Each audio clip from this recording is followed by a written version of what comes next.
Today we're going to look at something called the Downs theory of education.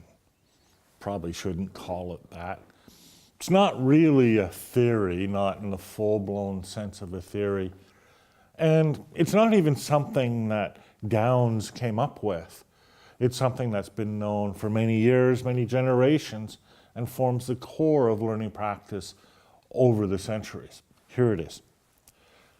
To teach is to model and demonstrate. To learn is to practice and reflect. That's the whole of it. And if you think about it, that's a model that probably forms the core of all of the learning that you've done. Let's think about the teaching part first. To teach is to model and demonstrate. This is a bit of a change from what we might ordinarily think of as the role of the teacher. Remember, in a fairly traditional approach to learning, the role of the teacher will be to stand up in front of a classroom or an audience and to propound truths for 55 minutes. But I think every good teacher knows that this is probably not going to be the most effective teaching strategy. And if you watch a teacher in the actual practice of teaching, you'll find that they're not simply talking about something over and over. They are, in fact, modeling and demonstrating. What is it to model? To model is to show the shape of a thing, to show the form of a thing, to present something, but not just something as it is, but to identify what the underlying principles are that make the thing possible. When you model an action, you do the action first, and then you do it again a slightly different way, and again a slightly different way. But each time you do it, what you're trying to do is draw out the thing that connects the different kinds of ways of doing these actions. And so when you're modeling, you're trying to foster this deeper understanding that the constructivists talked about.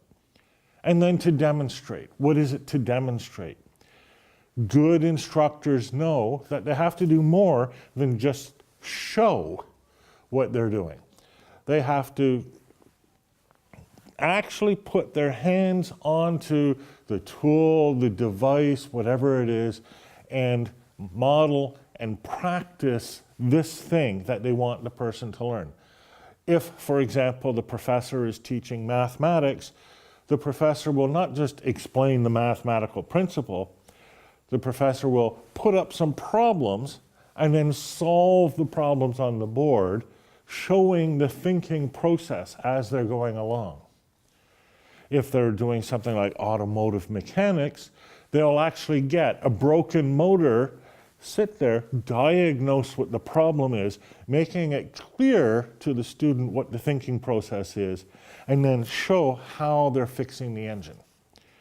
So that's the teaching part. But that's only one half of the equation when it comes to learning. The other half of the equation is what the student does, what the learner does. As I said, it is to practice and reflect. I think everybody knows about practice, right? It's very rare for somebody to become good at something right away. In fact, it's almost impossible. If you try to do anything, you're going to be bad at it to start with.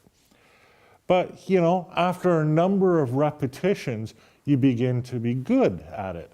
Athletes know this really well. An athlete will practice the same motion over and over and over again ahead of a game in order to get it right the one time they do it in a game.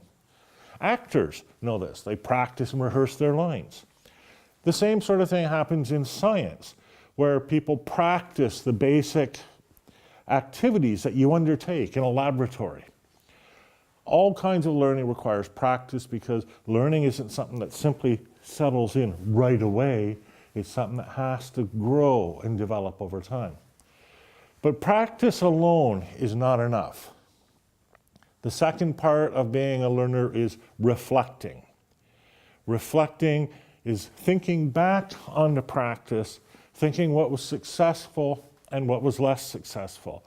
It is an act of self-correction, self-assessment, and sometimes self-congratulation. To reflect is to try to improve the practice, each iteration. It's to solicit feedback from others, to engage in conversation around the activity, to try to inform the learning process. This is a big part of what the constructivists were on about when they talked about learners developing their own understanding. They understand that learners can't simply perform an action over and over again, but that this performance needs to be informed by an awareness of what is going on. Minimally, an awareness of what it is that they're trying to accomplish. Maximally, an awareness of what the different parts, the different processes, the different activities are that constitute successful practice in whatever that discipline is. So that's the Downs theory. Yeah, it's really not a theory, is it? It's something that we've all known for generations. And it's certainly nothing that Downs came up with. It's been known probably as long as we've been learning.